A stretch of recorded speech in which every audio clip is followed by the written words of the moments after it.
With the softball season underway, the team is currently 2-6 after competing in 2 really competitive tournaments. The first tournament of the year, the softball team went to the Avila tournament, where they played York University from Nebraska, and unfortunately they lost in a very close game. Then they lost to a very competitive Columbia team 3-0, and then they lost to Cotty College 3-1. Now, with that being said, they just came back from Oklahoma, where they played in one of the top softball tournaments in the nation. They went 2-3 in the tournament, which is very, very good considering this is a very young team, very freshman heavy. They also have a lot of returners that came back, but at the same time, having a lot of freshmen in the lineup really stirs up the lineup, and it really confuses the freshmen for the first couple of weeks. They're going to get acclimated to college softball, and they're going to get used to it, and they're going to play lesser competition than they have been playing, so they're going to be really good this season in conference. To go into the tournament, they were 0-4, so they played a Columbia College team they previously lost to begin the tournament, and they won 5-1. I think it's just a big learning curve, and they learned from the last time they played them that they just need to hit better. And they saw the pitching that they've already seen, so that also gives them the upper hand as well. It was basically just a full team effort. They had 9 hits as a team, and then the transfer pitcher, Jordan Beck, had a great game. She went 7 innings, 6 hits, 1 run, 0 earned, and 6 strikeouts.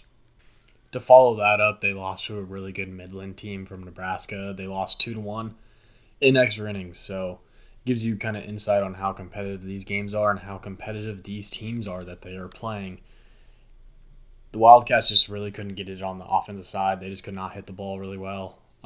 Another transfer, Cameron Yardley, pitched a really good game, 9 innings, 4 hits, only gave up 1 run, and had 7 strikeouts. The next game that came up was Southern Oregon versus Baker. Baker unfortunately dropped that game 5-1. When you look on the stat sheet, Baker lost 5-1. But you also look at stats like Southern Oregon had played 16 games going into this game, and Baker's only played 5. So having the advantage of playing more games, and then Southern Oregon also is an older team, as where Baker has a younger team. So experience always plays a role in that. Baker had 7 hits this game. They played really good on offense and the hitting side. Just the pitching struggled a little bit, just giving up a lot of hits, giving up 11 hits in the game, and then walking a couple people as well.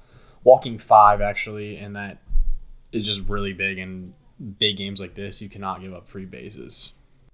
Going into this game, the team was 1-3 into the tournament, and they changed that. They won 7-1 in the game, and they finished this tournament going 2-3. This game, they just hit the ball really well. They pitched the ball really well. Having 11 strikeouts on the defensive side is really big for your pitcher, just being really efficient. And then they also hit the ball really well, having 10 hits. So just getting on base, scoring, putting runners in scoring position, doing little things right always wins you those softball games. When you look at the record right now, it's not really pretty, going 2-6, but when you also realize they're playing some of the top teams in the country, and they're playing teams that are really good and really experienced compared to them. So when you go into conference play, that's all that really matters. You go to conference, you win your conference tournament, you're in the national championship, right? So just getting this experience under the belt, I think it's going to be a really big learning curve for when they get into the postseason and when they play in the conference.